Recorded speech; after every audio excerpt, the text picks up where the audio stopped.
no parénquima, sino vía aérea. Tenemos la vía aérea superior, que no es intertorácica, por lo tanto no la vamos a ver, y una inferior que ya es intertorácica. La tráquea, bronquios, principales, ovales, segmentarios, y se siguen subdividiendo hasta llegar a los conductos terminales, los bronquiolos terminales y alveolos. Los alveolos y los conductos alveolares es donde se va a hacer un intercambio, ¿no?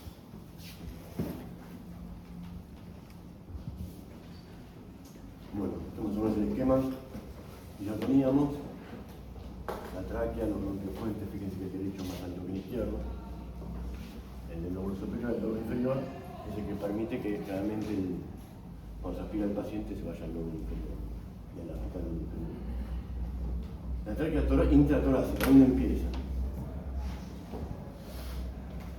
Según ustedes, ¿dónde empezaría la tráquea intratorácica? Una pregunta tonta, pero que no contesta. Empieza a nivel de cricoides, ¿vieron dónde está la manzana de Adán? Ahí empieza la intratorácica. La intratorácica tiene, unos dicen 8 a 10, otros dicen 10 a 12 centímetros. Es a nivel de 6 que empieza y termina la tráquea a nivel de la bifurcación de ambos bronquios, ¿no? Que es a nivel de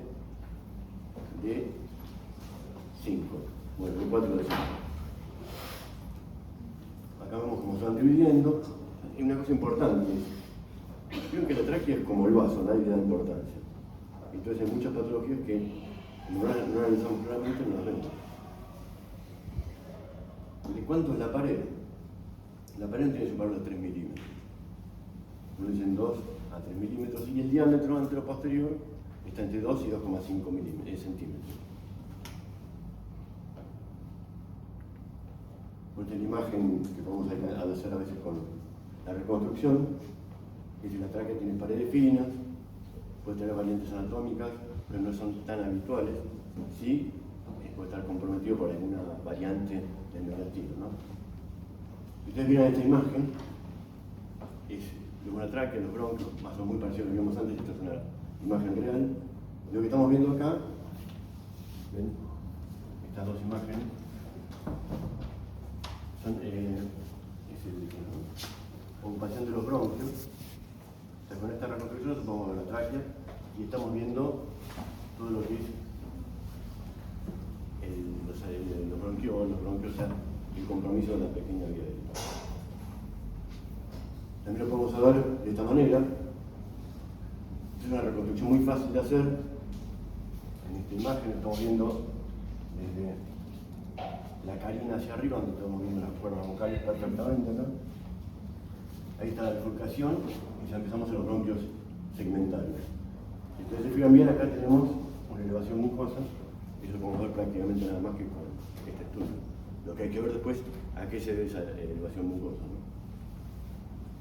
Entonces, si nosotros tenemos la tráquea, vamos a buscar los datos más que nos van a permitir más evaluarla, ¿no? Entonces habíamos dicho, el límite superior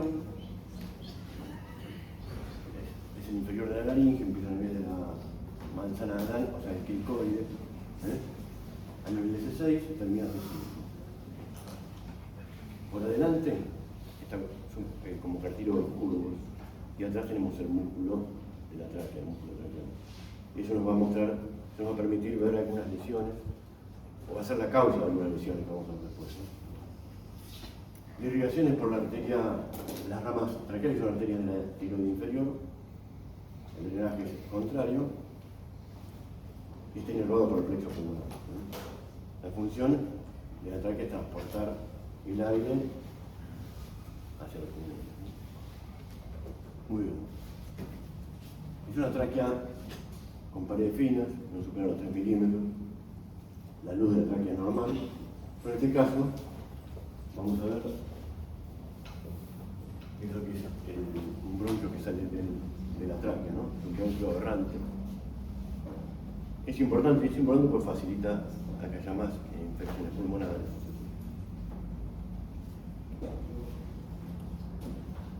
La patología de la tráquea. Bueno, vamos a adaptar de nuevo. Estenosis traqueal focal. Vamos a ver cuáles son. Estenosis traqueal pero difusa. la traqueomegalia o traqueomalacia, no son distintos, traqueomalacia. Las masas endotraqueales, las lesiones de la pared y las compresiones extrínsecas. Rápidamente vamos a tratar de ver eso. O sea, cuando hablamos de estenosis, hablamos de algo que no cambia con la inspiración o la expiración, ¿no? Y generalmente las focales, la más común, lejos la más común, es las secuelas por intubación. Tenemos como las tumores endoluminales, que son bastante poco comunes, colapso de obstrucción por anillo, por pacientes que tienen un traumatismo, o infecciones postquirúrgicas o posactínicas. Estamos hablando de las lesiones, de las estenosis traqueales focales. Acá tenemos dos ejemplos distintos. Tenemos un paciente, fíjense, hay como una estenosis, acá está la estenosis, ¿no? Acá arriba estamos viendo una dilatación de la tráquea preestomástica y tiene una forma de reloj de arena, ¿no? No sé si lo ven, dilatación, estenosis, dilatación. Generalmente se produce donde se infla el globo de la cánula traqueal o donde está la punta de la cánula traqueal. Son los dos lugares donde más comúnmente se ve la estenosis dilata. O sea, esto se ve bastante, o sea, en pacientes que donde hay terapia intensiva, internaciones prolongadas, lo solemos ver, ¿no? Pues fíjense entonces, la forma es dilatación, estenosis, dilatación, o normal, estenosis normal, que da imagen del reloj de arena y acuérdense de la. O sea, mostramos esa sola porque después vamos a ver la lesión de la pared, es la más común, la verdad que tumores vamos a verlo después. Las difusas, tráquea en vaina de sable, ¿sí? La policondritis, donde hay cartílago se produce engrosamiento, es una enfermedad muy común. Entonces vamos a ver una tráquea disminuida de tamaño en forma difusa, pero el engrosamiento de las paredes es donde hay cartílago, ¿no? Anomatosis con poliangiitis, también otra enfermedad, fíjense, no sé cuántas habrán visto, no son patologías comunes, por eso hay que estar atentos, porque generalmente lo que no informamos es lo que no conocemos, ¿no? Y otras causas, bueno, la tuberculosis, esclerodermia, aspergilosis, etc., ¿no? Acá vamos a la policondritis, ¿se acuerdan que decíamos? Donde hay cartílago, hay un engrosamiento de la pared. Eso produce una estenosis difusa de la tráquea, como en este caso, bronquiofuente. Bueno, otra causa de estenosis son las masas endotraqueales. Los tumores de tráquea son poco comunes, pero cuando hay un tumor de tráquea, tenemos que pensar que el 90% son malignos, sobre todo si superan 2 centímetros. Acá a veces cuando vemos la imagen nos encontramos con la duda, ¿es un tumor? ¿Es moco? ¿Es algo que se tragó el paciente? Y en realidad tendríamos que hacerlo en inspiración y expiración para ver si cambia de forma, ponerle contraste, y si tiene una burbuja adentro generalmente nos lleva más a pensar que es una lesión benigna. Generalmente los pacientes empiezan con disnea, a los esfuerzos, ronquidos, roncos, y puede llegar a tener también hemoptisis. Las malignas, que dijimos que eran más comunes,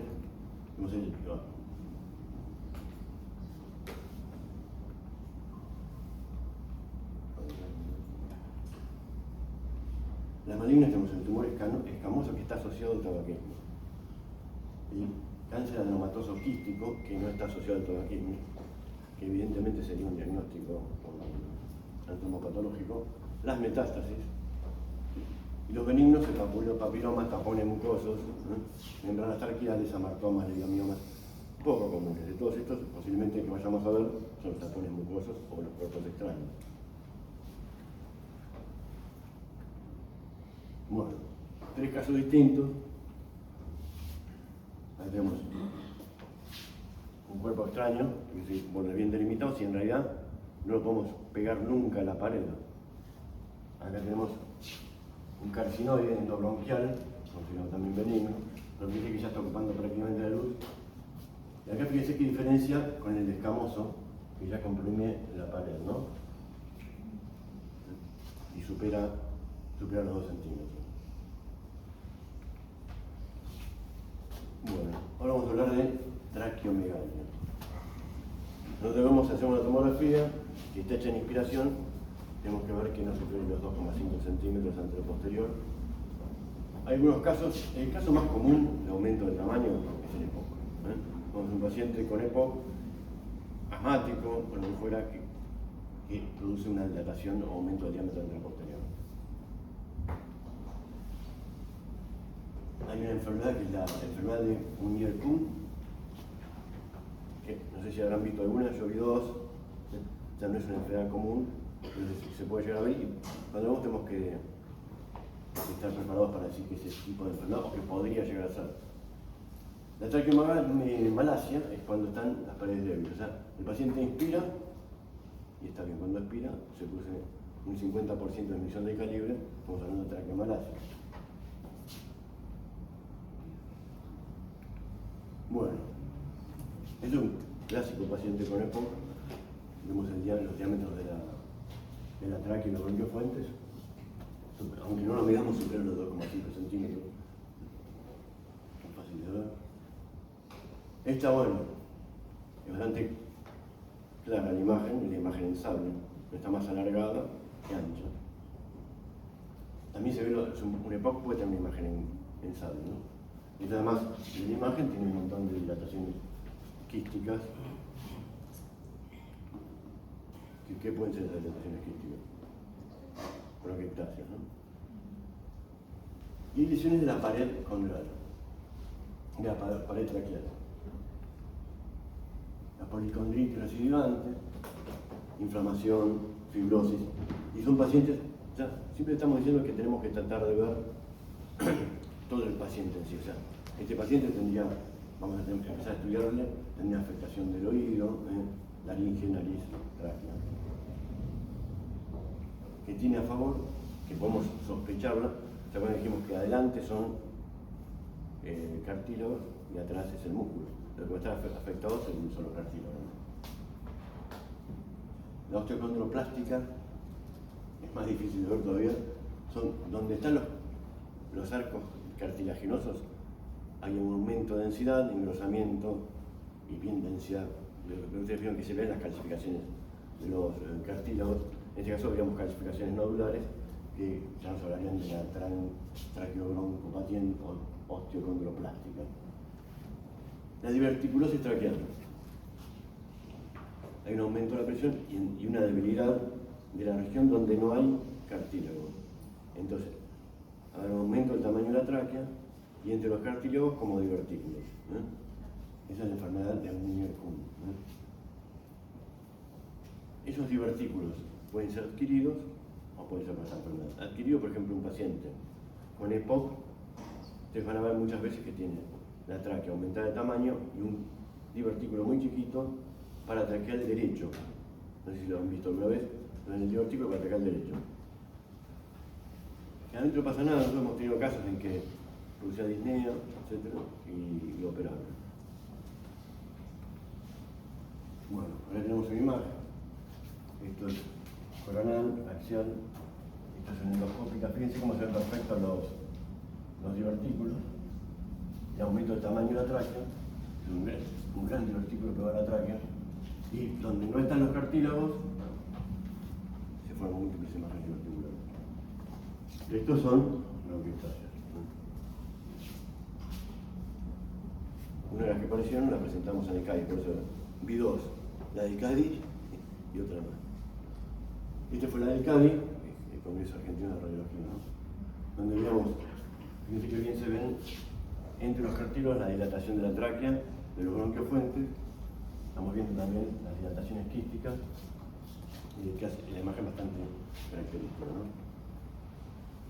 Compresiones extrínsecas.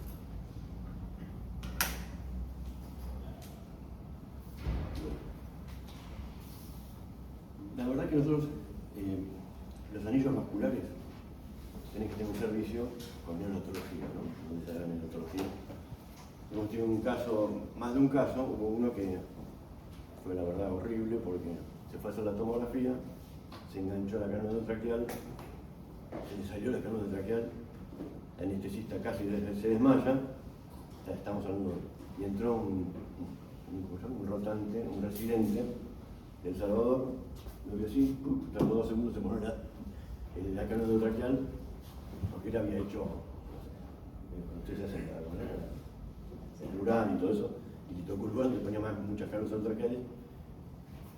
Nadie daba un peso por él, pero creo que a partir de ese día fue famoso en todo el franchín por la aviación. O sea, tenemos un anestesista desmayado y el tipo poniendo la cabeza. Pero la verdad, muy la calidad bárbara. ¿Qué es lo que vemos mucho? Es la subclavia aberrante. La subclavia aberrante, la verdad, generalmente no pasa nada. Algunas veces produce una disfagia, que es la disfagia que los chiquitos pueden llegar a ver, o puede comprimir también la tráquea. No es lo habitual. Y lo que sí es mucho más habitual, los quistes broncogénicos no son de comprometer la tráquea.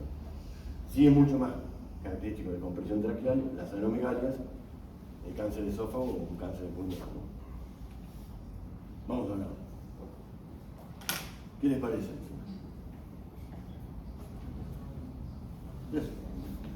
Esta es la aorta, esta es la subclavia, que sale para el otro lado. La subclavia aberrante comprime, en realidad comprime el esófago, produciendo una disfagia ilusoria. Y comprime también la pared posterior de la tráquea, ¿no? Haces una angiografía y se ve fácil. Pero hay que pensar en la patología para poder verlo, ¿no? Este es el chiquito que les conté. Fíjense que tiene un anillo vascular completo.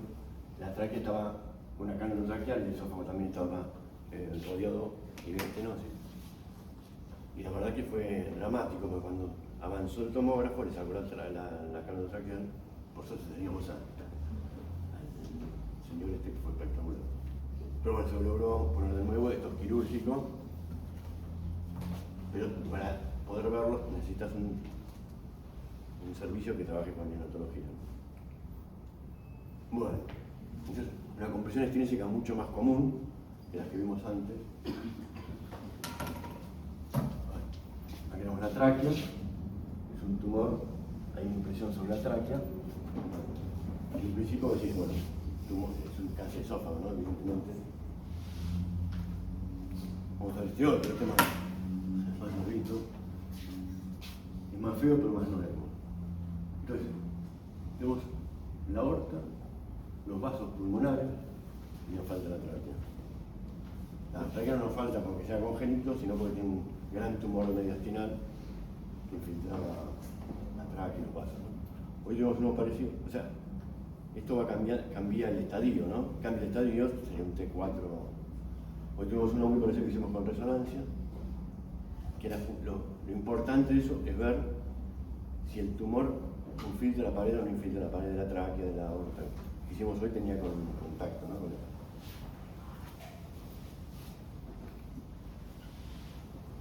Bueno, eso en cuanto a la tráquea, que, vuelvo a insistir, creo que es un lugar que nadie le da importancia.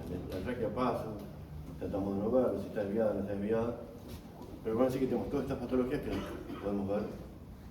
¿No? Bueno, esto sí lo vemos mucho más. Las enfermedades ya bronquiales, alejadas de la tráquea o fuera de la tráquea, son las bronquiectasias, ¿no? La bronquiectasia, para hacer bronquiectasia, tienes una dilatación irreversible. Como decía ahí, pues focal, difusa.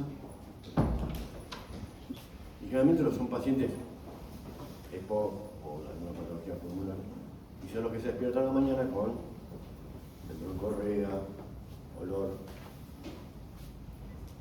Pero vamos a ver que de acuerdo al lugar donde estemos ubicados, vamos a sospechar por qué está producida la bronquiectasia.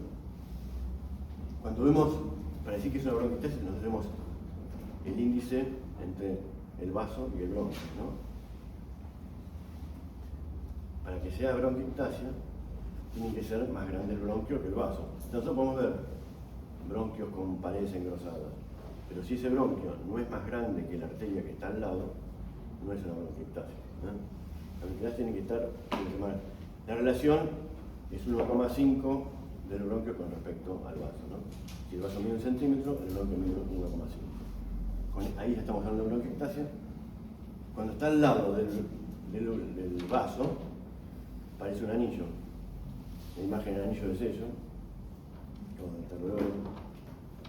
y hay una cosa que es importante. Cuando los bronquios son normales, ¿verdad?, se afinan hacia la periferia.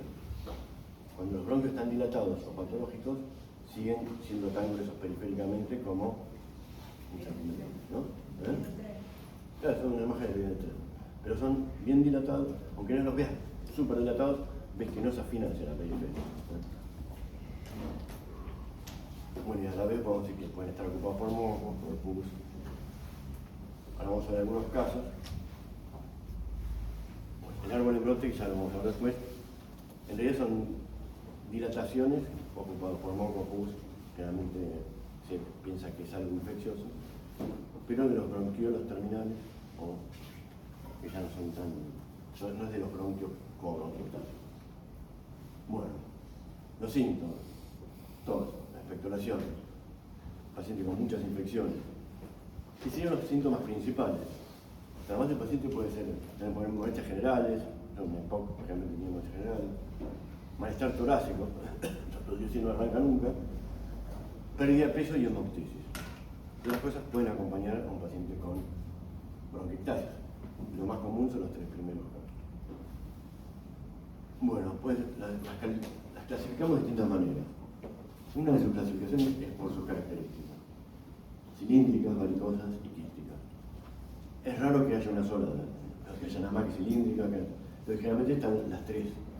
Por lo tanto, pierde importancia el tema de la clasificación por las características, por las macro características, ¿no? Por citología, sí. Infecciones de la infancia, infección crónica en una polioaérea, inmunodeficiencia y fibrosis quística puede ser el origen de las bronquiectasias, ¿no? Y entonces, una vez que las tenemos por la etiología, podemos hablar de las que son congénitas y las que son adquiridas. Congénitas, número 1, la fibrosis quística. Deficiencia alfa-1 antitripsina, pues en las dilataciones de los lóbulos inferiores. Disquinesia ciliar primaria. La disquinesia ciliar es muy característica, y ahora vamos a ver las imágenes, son bien quísticas, ¿no? Las bronquiectasias. Malformaciones anatómicas del globo bronquial y el secuestro pulmonar. Y esas son las congénitas, ¿no? Bueno, acá tenemos las congénitas. Fíjense que estas son bien redonditas, como dicen. Acá vemos como si fuera un nódulo, porque en realidad está ocupado por moco, y predominan los lóbulos inferiores. Este paciente que predominan los lóbulos inferiores son bien quísticas, si algunas están ocupadas, pensamos en disquinesia ciliar. Después se la dan todos. ¿Esta qué les parece? Ven que también son bronquiectasias. Esta es un hermoso anillo de sello, ¿no? Dilataciones que son más gruesas periféricamente que en el centro. Ocupación parcial de los bronquios. ¿Ven? Las paredes gruesas, pero siempre tenemos que ver que es más grueso el bronquio, o más la luz del bronquio más ancha que el vaso. Y si están en los lóbulos superiores y son bilaterales, más todos los síntomas que lo acompañan, generalmente son fibrosis quísticas. Si estuviera en un solo lugar, ¿qué pensarían? Que ya no es una fibrosis quística, sino que puede ser una tuberculosis, ¿no? Que después se cura con bronquiectasia. Ahí tenemos bilaterales. Cuando es más grave la fibrosis quística, sabemos que empieza a comprometer los campos medios y parilianos. Antes, un paciente con fibrosis quística tenía un pronóstico corto de vida. Ya vemos gente de 35, 40 años con fibrosis quística.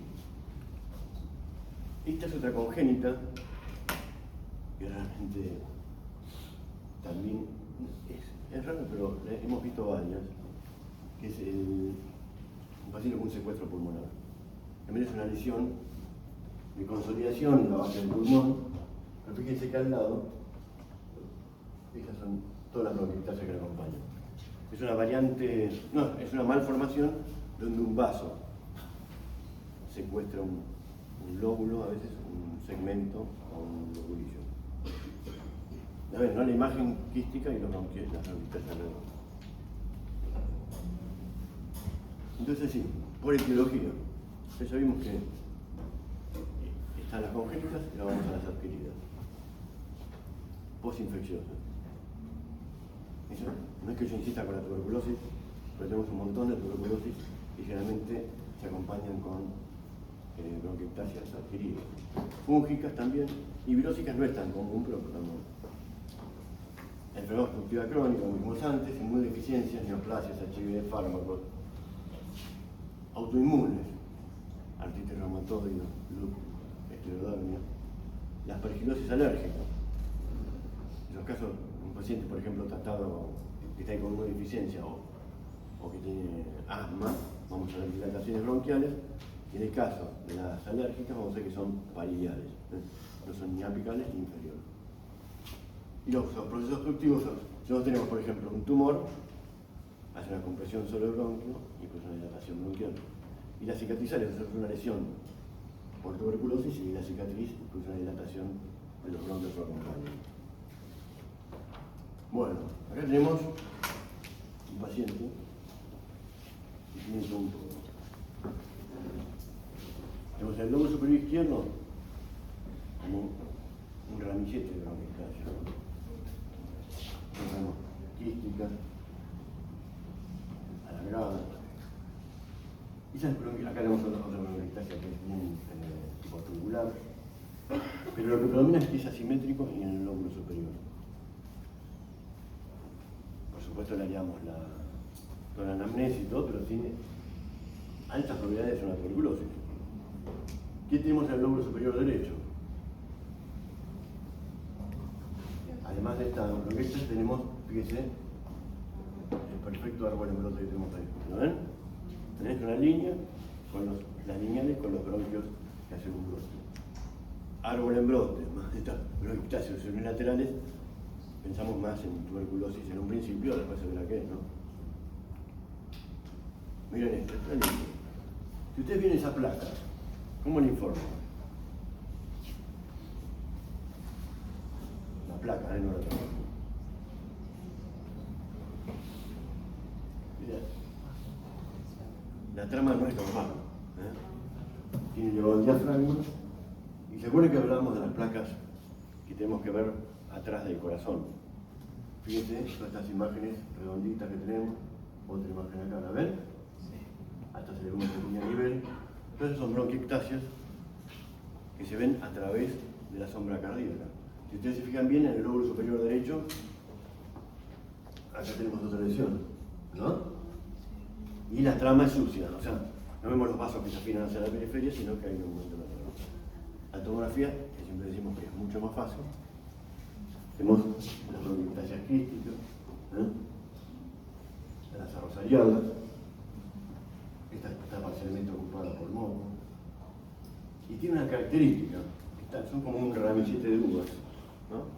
Entonces se dice que se ven muchos pacientes que han tenido bronquiolitis de chicos, no han sido tratados o una bronquiolitis muy severa, y tiene otra característica esta imagen.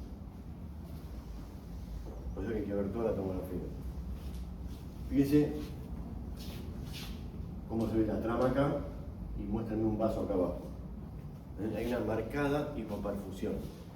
Entonces tenemos un paciente con bronquiectasias que ya las adivinamos en la placa simple de tórax, y cuando hacemos la tomografía vemos una hipoperfusión asociadas a bronquiectasias en ramillete. Hay hipoperfusión porque no tiene sentido que haya muchos vasos porque no habría mucho intercambio gaseoso. Como esto es lo que hemos dicho, cilíndricas, varicosas, quísticas. Las cilíndricas son las más chicas, las quísticas dicen que son las más graves, pero vuelvo a insistir, difícilmente encontremos un solo tipo de bronquiectasia. A veces sí encontramos solamente cilíndricas y unas más. Bueno, ahí tenemos. Esto es normal, cilíndrica, o sea, cilíndricas que no se afinan a la periferia, parecen engrosadas y miden más que el vaso. Arrosariadas o varicosas que tienen forma de varices. Y las quísticas que son las grandes. Entonces, conociendo esto ya sabemos cómo. Pero fíjense que acá tenemos una quística asociada a rosariada. Esta es la imagen del anillo de sello. O sea, tenemos prácticamente todas las imágenes. Es difícil que tenga una sola patología. Y después las bronquiectasias, ya dijimos que tienen su forma, si son congénitas, adquiridas, pero también habíamos dicho que por su localización vamos a sospechar la patología que tengan. A veces nos ayudan a llegar al diagnóstico y a veces es una cosa más. Inmunodeficiencia, infecciones de la niñez, de hipomotilidad ciliar, que es el Cartagenera, ¿se acuerdan? Trastornos en los senos paranasales, son típicos de los lóbulos inferiores. Entonces, tenemos un paciente con patologías de los lóbulos inferiores, y vamos a pedir unos senos paranasales y no quedamos como locos, porque a lo mejor tiene un Cartagenera, ¿no? O preguntamos si es HIV o tiene infecciones de la niñez. El otro día habíamos dicho que el 50% del diagnóstico lo hace la posibilidad de ver los estudios previos y la posibilidad de tener los datos clínicos del paciente. Por eso que es terrible cuando informan sin datos. La fibrosis quística, ya hemos dicho que la tirada también a los lóbulos superiores. La aspergilosis en pacientes asmáticos, que a veces son centrales. Otro tema de la aspergilosis es que el aspergilo puede producir calcificación. Entonces vemos bronquiectasias con calcificación en su interior o aumento de la densidad. Después tenemos la inmunodeficiencia, aspiración en lóbulos inferiores. Esto es más o menos importante tenerlo porque ya vas eliminando cosas. La tuberculosis ya lo vimos que primero lóbulos superiores. Y las micobacterias en língulo y lóbulo medio. También en língulo y lóbulo medio son lesiones por bronquiolitis, ¿no? De la niñez. Bueno, tuberculosis, ¿no? Que ya lo hemos visto. Bien arrosariadas las lesiones, ¿no? Las bronquiectasias, esta es tubular, el árbol en brote. Tenemos todas las imágenes que... Y bueno, esto ya está tirando una cavidad, ¿no? Entonces, ya acá tenemos bastantes datos como para poder pensar por qué tiene bronquiectasias o asociarnos a la enfermedad, ¿no? Bueno, qué linda placa. La placa, bueno, está en la tomografía computada. Estas son bronquiectasias, en este caso está ocupada por moco.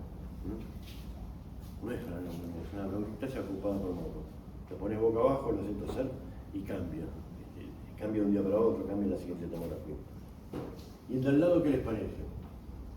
¿Qué es esto? Ustedes tienen que informar eso. Es un tórax de aspecto, hiperinsuflado, ¿no? Tiene aplanamiento de la fibula diafragmática, tan aplanada que casi no se ve.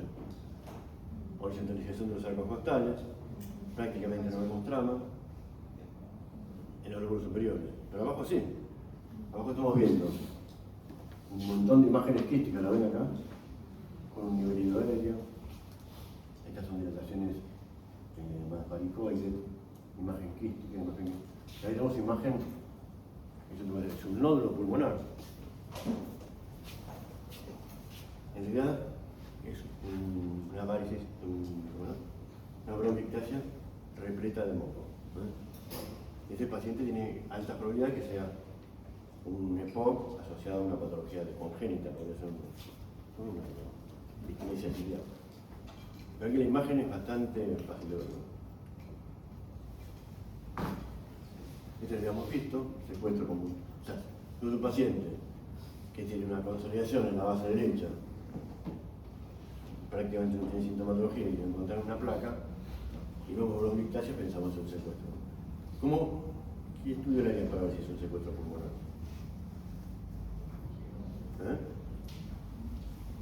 Una angiografía. Con la angiografía vamos a ver que hay un vaso anómalo arterial que sale hacia el pulmón. Bronquitis. La bronquitis, o sea, nosotros podemos ver por tomografía cuántos pacientes traen.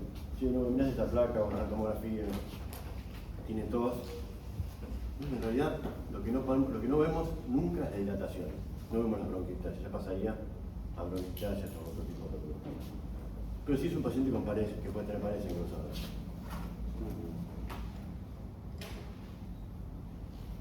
¿Qué se asocia a bronquitis? Asma, enfermedad inflamatoria intestinal, los pacientes fumadores. ¿Qué pasa con esta bronquitis cuando se infecta? Cuando se infecta la bronquitis, pueden producir imágenes en árbol en brote, la ocupación de los bronquios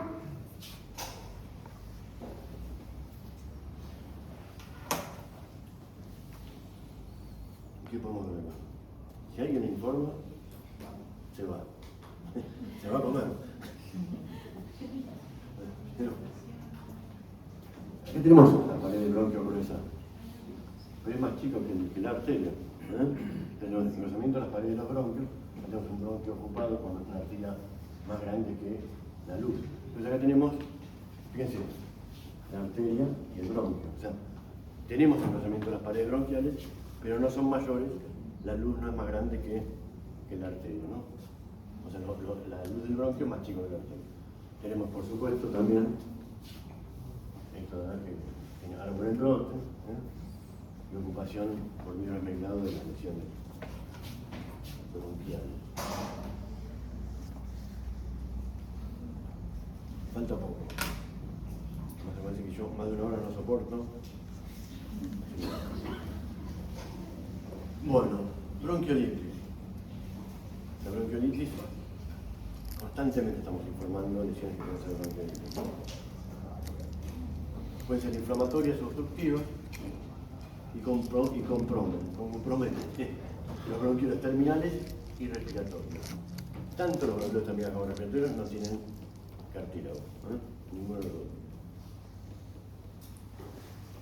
O sea, los bronquiolos más grandes son menores a 2 milímetros. Entonces, la pequeña vía aérea son lesiones menores de 2 milímetros, cuando no están dilatadas o ocupadas por moho. Los bronquiolos terminales son de conducción y los bronquiolos respiratorios de conducción e intercambio gaseoso. O sea, cuando uno dice nada más que los alveolos, no, los bronquiolos respiratorios ya tienen una actividad de intercambio gaseoso. Bueno, ¿qué tendrá ese paciente? Tiene opacidades en vidrio migrado difusas, ¿no? Pero también estamos viendo esto que son bronquiolos. Entonces, esto se llama bronquiolograma. ¿Y por qué decimos que no es zonas de mayor y menor atenuación por atrapamiento aéreo?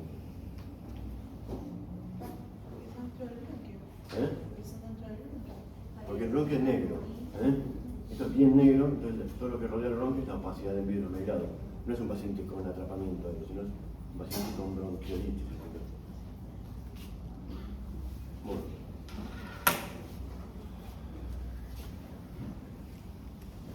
Tenemos la celular inflamatoria y obstructiva, la bronquiolitis celular en árbol en brote, bronquiolitis celular con nódulos centroacinales y la bronquiolitis obstructiva con perfusión en mosaico. La bronquiolitis celular inflamatoria o medicina obstructiva.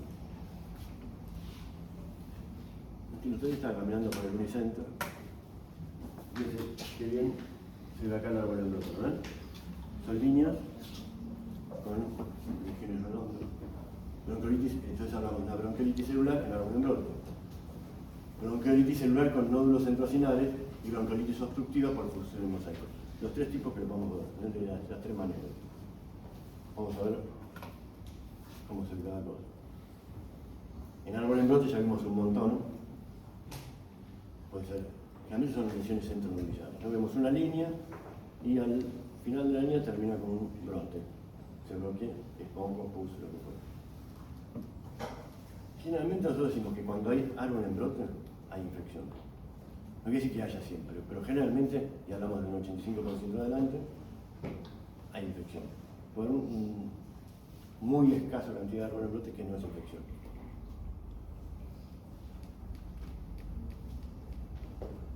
Causas: bronconeumonía bacteriana, infección crónica asociada a bronquiectasia, que es complicada, diseminación,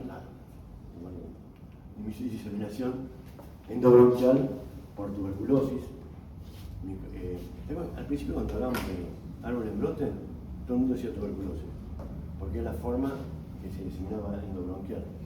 Ahora sabemos que no es nada más que por tuberculosis. A algunos médicos les quedó que era nada más que por tuberculosis, pero tenemos una gran cantidad de árbol en brote que es por tuberculosis, pero no siempre. De hecho, puede ser cualquiera de estas imágenes que hemos visto, ¿no? Infecciones micóticas. Hace poco tuvimos una citoplasmosis que parecía un árbol en brote difuso. Y menos frecuente, no infeccioso, como bien mencioné. Bueno. Este ya lo vimos.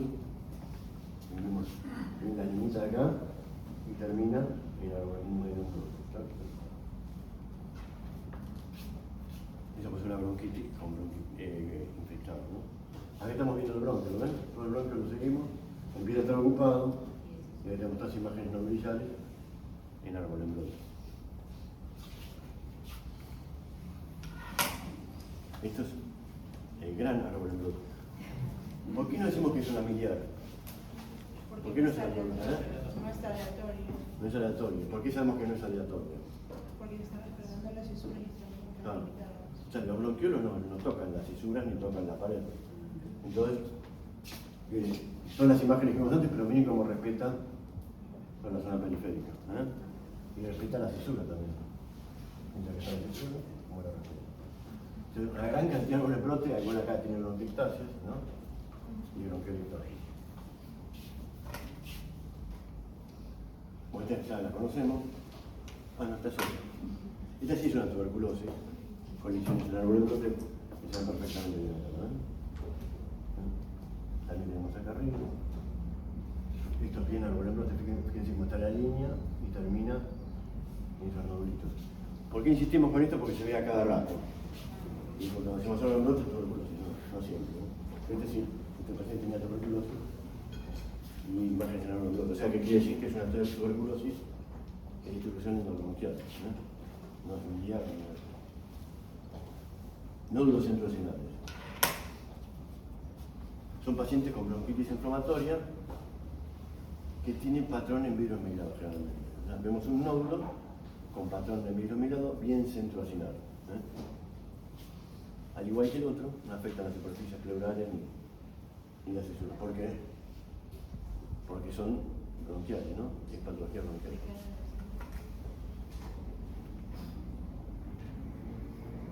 Entonces vamos a ver con bronquios centroacinales tenemos la bronquiolitis por hipersensibilidad. La sensibilidad puede ser a cualquier polen o cualquier cosa de eso. La del fumador. ¿Han visto placas de fumadores que se van? Vemos un montón de imágenes nodulizares centroacinales. Hay que ver, acuérdense que decimos que hay que ver las imágenes con cortes habituales, con alta resolución, que pueden con MIP y mini-MIP. Eso nos ayuda a ver todas estas lesiones, ¿no?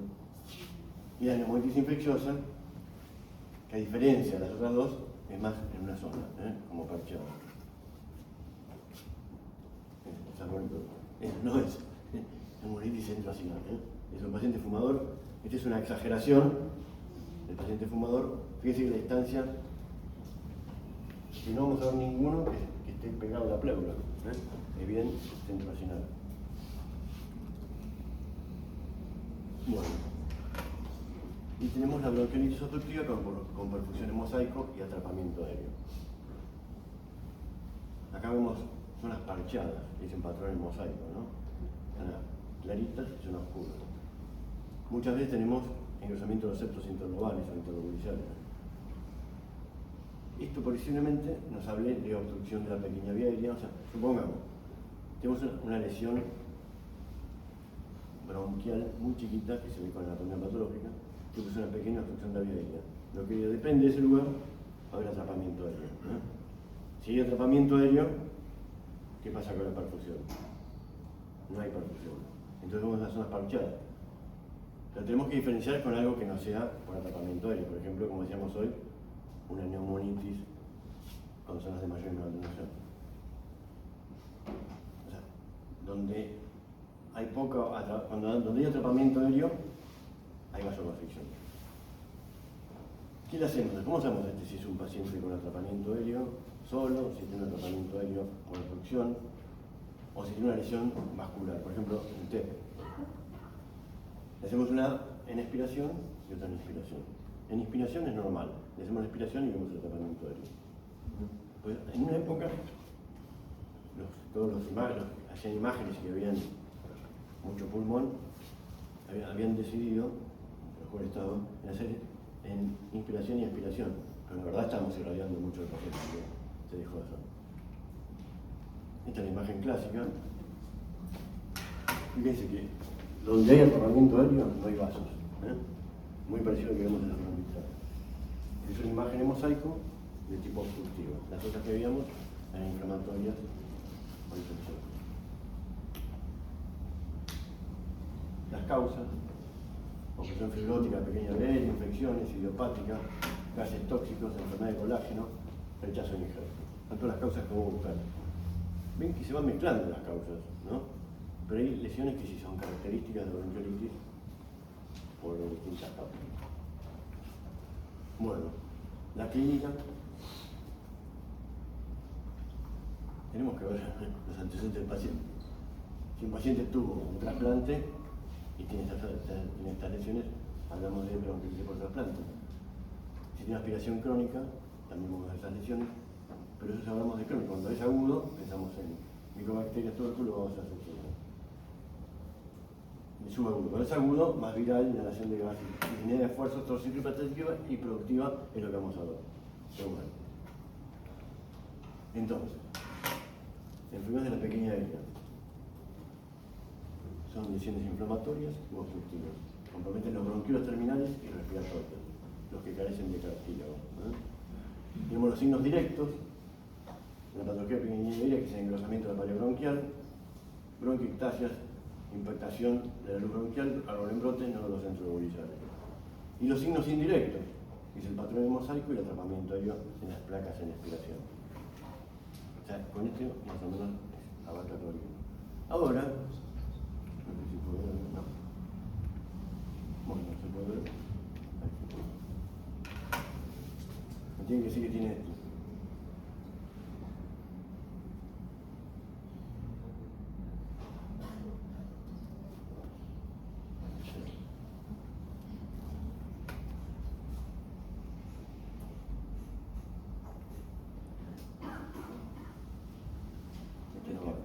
Creo que al lado hay un botoncito que puedo poner arriba. Creo que si toco la pantalla y se pone. ¿Listo? No se pasa el siguiente. No, se pasa. Toque la pantalla, por si acaso ahí se ponga. No, sí, no. Bueno, entonces vamos a verlo acá. Es el mismo paciente que acá. ¿Qué les parece?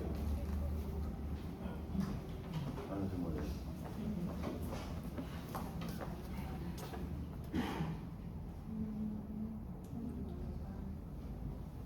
Ahí está.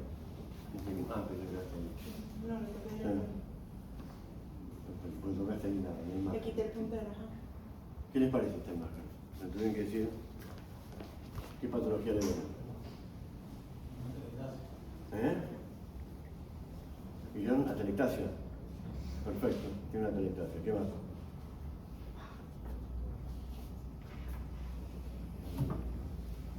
Toqué la pantalla, tal vez que se pueda poner. En la previa.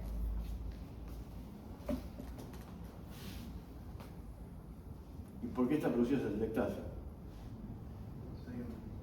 Producción del bronquio. Hay un bronquio afectado, es una lesión extrínseca del bronquio, por una masa, es un tumor de pulmón. ¿Cómo? Que sí, en el anterior. Fuerza.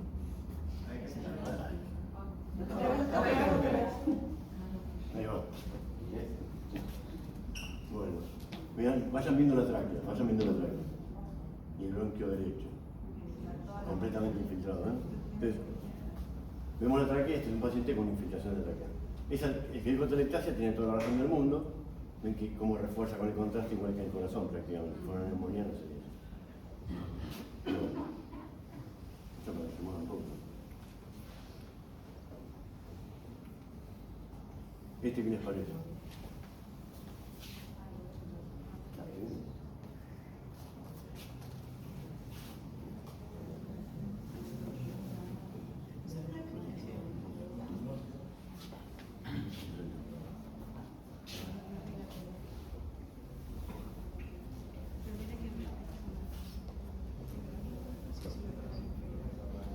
Digamos, ¿qué es lo que ven?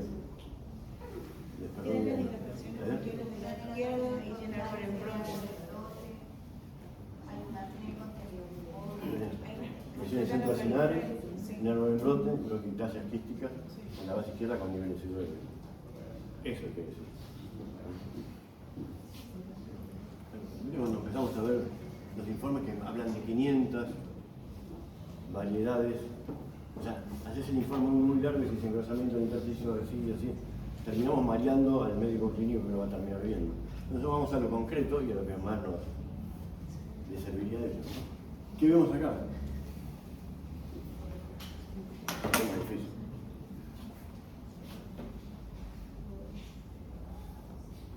¿Qué les parece?